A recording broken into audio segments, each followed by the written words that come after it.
Hello नमस्कार दोस्तों, स्वागत है आपका हमारे को नई वीडियो में। आज की वीडियो में हम लोग बीए बीएससी बीकॉम की जो सेमेस्टर एग्जाम है उसमें एक सब्जेक्ट है एसईसी एडिशनल सब्जेक्ट, उसका एक पेपर है healthy and sustainable food choices.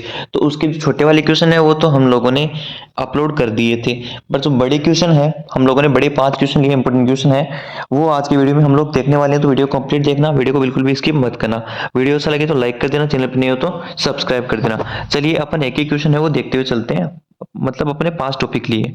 तो फर्स्ट जो अपने पास क्वेश्चन है वो है अपने पास कि HFSS का फुल फॉर्म। तो HFSS का क्या फुल फॉर्म क्या है अपने पास है? उसके पास मेरा फुल फॉर्म होने वाला है high fat sugar and salt, यानी अधिक वसा, चीनी और नमक।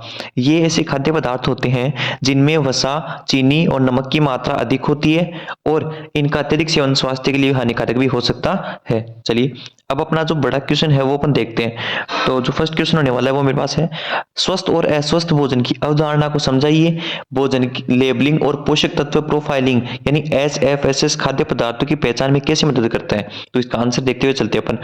भोजन स्वस्थ भोजन वह होता है जो हमारे शरीर को पोषक तत्व प्रदान करता है और अच्छे स्वास्थ्य को बनाए रखने में सहायक होता है। इसमें protein, vitamin, minerals, carbohydrate, fibre और आवश्यक फैटी एसिड शामिल होते हैं। स्वस्थ भोजन जैसे फल, सब्जियां, साबुत अनाज, दालें, उत्पाद और पौष्टिक वसा शरीर की ऊर्जा जरूरतों को पूरा करते हैं, रोगों से लड़ने की क्षमता बढ़ाते हैं। इसके विपरीत जो अस्वस्थ भोजन होता है उसमें वसा, चीनी और नमक की जो मात्रा है वो काफी ज्यादा होती है। जैसे फास्ट फूड हो गया, डीप फ्राइड आइटम्स हो गए, सॉफ्ट ड्रिंक हो गई, प्रोसेस्ड फूड हो गए। ठीक है, ये सब किस में आ जाएंगे? अस्वस्थ जो भोजन होता है उसके अंदर। ठीक है, ऐसे खाद्य पदार्थ वजन बढ़ाने, मधुमेह, हृदय रोग, उच्च रक्तचाप जैसी बीमारियों का खतरा भी बढ़ाते हैं। अब अपने पास है कि जो HFSS है वो क्या होता है ना, वो खाद्य पदार्थों की पहचान में कैसे मदद कर सकता है, तो वो अपन देखते हैं।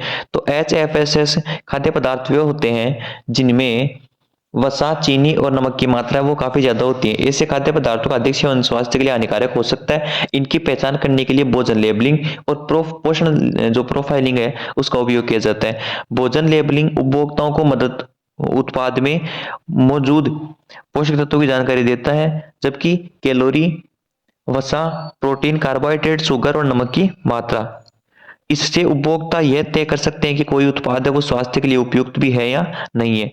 नेक्स्ट इसमें पोषण प्रोफाइलिंग के माध्यम से खाद्य उत्पादों को उनकी पोषण गुणवत्ता के आधार पर वर्गीकृत किया जाता है। ये उपभोक्ताओं को यह समझने में मदद करता है कि कौन से उत्पाद HFSS श्रेणी में आते हैं। कई देशों में पैकेज फूड्स पर ट्रैफिक लाइट सिस्टम लागू किया गया है, जिसमें लाल, पीला और हरा रंग है वो पोषण स्तरों को संकेत देते हैं। लाल रंग अस्वस्थ तत्वों की अधिकता को संकेत देता है, पीला है वो संतुलित पोषण को, और जो हरा रंग है वो स्वस्थ विकल्प का प्रतीक है। ठीक है, नेक्स्ट जो इसी में है वो है, इस प्रकार खाद्य लेबलिंग और पोषण प्रोफाइलिंग उपभोक्ताओं को जागरूक बनाने और स्वस्थ विकल्प चुनने में सहायता करती है। यह मोटापा, हृदय रोग और अन्य जीवन शैली संबंधी बीमारियों के जोखिम को कम करने में महत्वपूर्ण भूमिका निभाती है। ये अपने पास जो फर्स्ट बड़ा वाला क्वेश्चन है वो यहीं पे कंप्लीट होता है। अब अपन बात करते हैं नेक्स्ट जो बड़ा वाला क्वेश्चन है उसकी। नेक्स्ट क्वेश्चन अपने पास बोल रहा है कि खाने की आदतों को आकार देने में खाद्य पर्यावरण की क्या भूमिका है? भोजन आउटलेट्स की मैपिंग स्वस्थ भोजन विकल्प बनाने में कैसे सहायक हो सकती है? चलिए इसका आंसर देखते हैं अपन। खाद्य पर्यावरण का अर्थ है हमारे आसपास उपलब्ध खाद्य विकल्प और वे कैसे हमारे भोजन की आदतों को प्रभावित करते हैं। हमारे खान पान की आदतें काफी हद तक इस पर निर्भर करती हैं कि हमारे आसपास कौन से खाद्य पदार्थ आसानी से उपलब्ध हैं। यदि स्वस्थ भोजन जैसे फल, सब्जियां और साबुत अनाज आसानी से उपलब्ध हो तो उन्हें लोग अधिक पसंद करेंगे। यदि फास्ट फूड, प्रोसेस्ड फूड, उच्च कैलोरी युक्त भोजन ज्यादा सुलभ हो तो लोग अस्वस्थ विकल्पों की ओर झुकाव देते हैं। नेक्स्ट, खाद्य पर्यावरण को समझना इसलिए भी जरूरी है क्योंकि यह लोगों की खान पान की आदतों और स्वस्थ स्वास्थ्य पर गहरा प्रभाव डालता है। उदाहरण के लिए स्कूलों, कॉलेज, अस्पतालों और कार्यस्थलों पर भोजन उपलब्ध भोजन है वो विकल्प छात्रों, मरीजों और कर्मचारियों पर स्वास्थ्य पर भी असर डाल सकता है। भोजन आउटलेट्स की मैपिंग का मतलब ये है कि क्षेत्र में उपलब्ध खाद्य दुकानों, रेस्टोरेंट्स, कैफे और स्ट्रीट फूड विक्रेताओं का अध्ययन और विश्लेषण करना। इससे यह पता लगाया जा सकता है कि कौन कौन से स्थान है वो स्वस्थ भोजन विकल्प प्रदान करते हैं और कौन से नहीं करते हैं। इस जानकारी के आधार पर खाद्य नीतियों में सुधार किया जा सकता है, जैसे कि स्कूलों में जंक फूड पर प्रतिबंध लगाना और कार्यस्थलों पर स्वस्थ स्नैक्स की उपलब्ध सुनिश्चित करना। ठीक है, इसके अलावा है वो मैपिंग से ये भी समझा जा सकता है कि किन क्षेत्रों में स्वस्थ भोजन कम उपलब्ध है और वहां पौष्टिक विकल्प कैसे बढ़ाया जा सकता है। कई देशों में खाद्य आउटलेट्स पर पोषण संबंधी जानकारी प्रदर्शित करने की नीति भी लागू की गई है, जिससे उपभोक्ताओं को सूचित निर्णय लेने में सहायता मिलती है। चलिए, जो अपना क्वेश्चन है वो यहीं पे कंप्लीट होता है। अब अपन बात करते हैं नेक्स्ट क्वेश्चन की, क्वेश्चन नंबर 3 की। क्वेश्चन नंबर 3 है वो अपने पास बोल रहा है भोजन के भाग, आकार और पोषक तत्व घनत्व के बीच संबंध का वर्णन कीजिए। कोई व्यक्ति खाद्य उत्पादों की ऊर्जा और पोषण घनत्व का अनुमान कैसे लगाया जा सकता है। देखते हैं। देखिए, हम लोगों ने छोटे वाले क्वेश्चन करवा दिए थे, बहुत से लोग बोल रहे थे कि बड़े वाले क्वेश्चन भी करवाओ, बड़े वाले क्वेश्चन भी करवाओ, तो इसलिए हम लोग बड़े वाले क्वेश्चन लेके आए हैं। हो सकता है वीडियो थोड़ा बोरिंग सा हो सकता है, क्योंकि क्वेश्चन और आंसर तो आंसर है वो काफी लंबे हैं, तो वीडियो कंप्लीट देखना, क्योंकि ये आपको एग्जाम में देखने को मिलेंगे जो बड़े वाले क्वेश्चन है वो।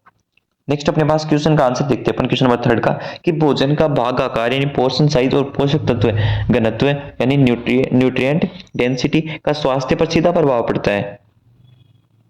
भाग आकार का मतलब है किसी खाद्य पदार्थ की वह मात्रा जो किसी एक बार में खाई जाती है, जबकि पोषक तत्व घनत्व उस भोजन में उपस्थित पोषक तत्वों की सांद्रता को दर्शाता है। जब कोई खाद्य पदार्थ कम कैलोरी में अधिक मात्रा में आवश्यक पोषक तत्व प्रदान करता है तो उसे उच्च पोषण तत्व वाला भोजन माना जाता है। यदि कोई व्यक्ति बड़े बड़े भाग आकार में मतलब कम कैलोरी युक्त भोजन का सेवन कराता है तो उसमें पोषक तत्वों की मात्रा वो काफी कम होती है। ठीक है, तो यह मोटापा और अन्य बीमारियों का कारण भी बन सकता है, क्योंकि इसमें कैलोरी कम मिलती है अपने को ना। नेक्स्ट, उदाहरण के लिए जैसे फ्रेंच फ्राइज हो गया, सॉफ्ट ड्रिंक्स हो गई, उच्च कैलोरी प्रदान करते हैं, सॉरी कैलोरी तो इनमें ज्यादा, लेकिन उनमें पोषक तत्वों की कमी होती है। इसके विपरीत फल, सब्जियां, साबुन, अनाज और नट्स जैसे खाद्य पदार्थ है वो कम कैलोरी में ही अधिक पोषण देते हैं। देखिए, ये बोलना चाह रहे हैं कि कुछ ऐसे पदार्थ होते हैं, जैसे इसने एग्जाम्पल दिया है, फ्रेंच फ्राइज हो गया, सॉफ्ट ड्रिंक्स हो गई, वो उच्च कैलोरी, उनके पास कैलोरी तो है वो ज्यादा होती है, पर उनमें पोषक तत्वों की बिल्कुल भी कमी होती है। इसके अलावा अगर अपन देखें, सेब हो गया अपना, अपनी सब्जियां हो गई और अपना नट्स हो गया, इन सब में कैलोरी तो कम होती है पर ये पोषण है वो ज्यादा देते हैं। खाद्य उत्पादों की ऊर्जा और पोषण तत्व का अनुमान लगाने के लिए भोजन लेबलिंग का उपयोग किया जाता है। लेबल पर उपलब्ध जानकारी जैसे कुल कैलोरी, वसा, प्रोटीन, कार्बोहाइड्रेट, फाइबर, विटामिन और मिनरल्स को देखकर यह पता लगाया जा सकता है कि भोजन है वो कितना तो पौष्टिक है। इसके अतिरिक्त अगर पोषण घनत्व का आकलन करने के लिए 100 ग्राम भोजन में उपलब्ध पोषक तत्वों की मात्रा का अध्ययन किया जाता है। चलिए, ये क्वेश्चन भी देखो, अपन ज्यादा वीडियो नहीं लंबा नहीं खींचेंगे, फटाफट अपन क्वेश्चन वो देखते हुए चलते हैं। नेक्स्ट अपने पास है पोर्शन कंट्रोल, भाषण नियंत्रण क्या है और यह क्यों महत्वपूर्ण है, संतुलित आहार बनाए रखने में इसकी क्या भूमिका, उदाहरण से समझाइए। तो देखिए, फटाफट देखते हैं। भाषण नियंत्रण का मतलब है कि खाने की मात्रा पर ध्यान देना ताकि अतिरिक्त कैलोरी का सेवन न हो और पोषण संतुलित भी बनाए रखना। यह वजन नियंत्रण, मधुमेह, उच्च रक्तचाप और हृदय रोग जैसी बीमारियों से बचाव में भी सहायक है। भाषण नियंत्रण के उदाहरण देखिए फटाफट। प्लेट का आकार छोटा रखना ताकि कम मात्रा में भोजन लिया जा सके। फल और सब्जियों को भोजन का प्रमुख भाग बनाना और वसा युक्त खाद्य पदार्थों को सीमित रखना। नेक्स्ट मेरे पास है स्नैक्स के लिए छोटे कटोरे या प्लेट का उपयोग करना। भोजन के दौरान धीरे धीरे खाने की आदत डालना ताकि पेट बढ़ने का संकेत को समय पर मिल सके। संतुलित आहार के लिए भाग नियंत्रण आवश्यक है, क्योंकि इससे सभी पोषक तत्व उचित मात्रा में मिलते हैं, अतिरिक्त कैलोरी का सेवन नहीं होता है और यह स्वस्थ जीवन शैली बनाए रखने में भी सहायक होता है। मेरे पास एक दो छोटे छोटे क्वेश्चन और है, उनको देखते हुए चलते हैं। क्वेश्चन नंबर 5 है, भोजन संयोजन पोषण को कैसे प्रभावित करता है, उदाहरणों सहित समझाइए। विभिन्न खाद्य समूहों को मिलाकर संतुलित आहार कैसे तैयार किया जा सकता है। चलिए इसका आंसर देखते हैं। भोजन संयोजन का मतलब है विभिन्न प्रकार के खाद्य पदार्थों को एक साथ मिलाकर एक ऐसा आहार तैयार करना जिससे सभी आवश्यक पोषक तत्व प्राप्त हो सके। उचित भोजन संयोजन से पोषक तत्वों का अवशोषण बेहतर होता है और स्वास्थ्य लाभ बढ़ता है। उदाहरण देखते हैं, चावल और दाल का संयोजन, इसमें प्रोटीन, कार्बोहाइड्रेट और फाइबर की पूर्ति होती है। हरी सब्जियों के साथ दही का सेवन करना, आयरन के साथ कैल्शियम और प्रोटीन भी मिलता है।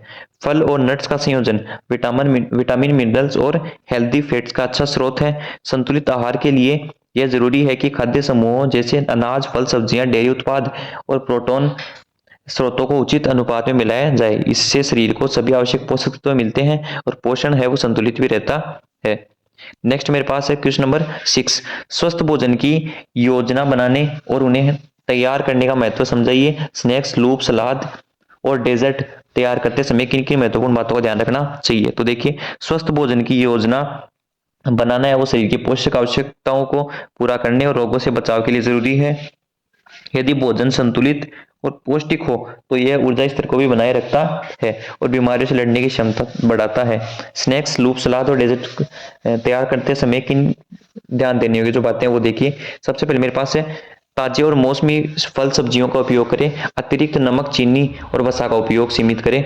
साबुत अनाज और हाई फाइबर सामग्री का उपयोग करें या प्रयोग करें। ग्रिलिंग, बेकिंग और स्टीमिंग जैसी स्वस्थ कुकिंग विधियों को अपनाएं। प्राकृतिक मिठास के लिए शहद या फलों का उपयोग करें। इस प्रकार भोजन की योजना बनाकर पौष्टिक और स्वादिष्ट भोजन है वो तैयार किया जा सकता है। नेक्स्ट जो लास्ट क्वेश्चन होने वाला है वो ये है, खाद्य आदतें श्रृंखलाओं की अवधारणा को समझाइए। आमतौर पर खाए जाने वाले खाद्य पदार्थों के चयन प्रवृत्ति पर्यावरणीय स्थिरता को कैसे प्रभावित करते हैं। देखिए, खाद्य आदतों की श्रृंखला का मतलब है भोजन उत्पादन से लेकर उपयोग तक प्रक्रिया और इसका पर्यावरण पर प्रभाव। इसमें कृषि उत्पादन, पैकेजिंग, परिवहन और अपशिष्ट प्रबंधन शामिल है। खाद्य चयन का पर्यावरणीय स्थिरता पर प्रभाव। तो देखिए, जो पौधे आधारित जो आहार है यानी प्लांट बेस्ड जो डाइट है वो पर्यावरण के लिए बेहतर है, क्योंकि यह जल और भूमि संसाधनों की खपत है वो कम करता है। स्थानीय और मौसमी उत्पादों का चयन है वो परिवहन से होने वाले कार्बन उत्सर्जन को कम करता है। भोजन अपशिष्ट को कम करने से संसाधनों की बचत भी होती है और इस प्रकार भोजन की आदतों में छोटे बदलाव और पर्यावरणीय स्थिरता को बढ़ावा दिया जा सकता है। जलवायु परिवर्तन के प्रभाव को भी कम किया जा सकता है। तो हम लोगों ने जितने भी जो बड़े क्वेश्चन थे वो सब के सब इसमें देख लिए हैं। आई होप आपको वीडियो समझ में आया होगा। वीडियो अच्छा लगे तो वीडियो को लाइक कर देना, चैनल पर नहीं हो तो चैनल को सब्सक्राइब कर देना। मिलते हैं एक और नई वीडियो के साथ, तब तक के लिए जय हिंद, जय भारत।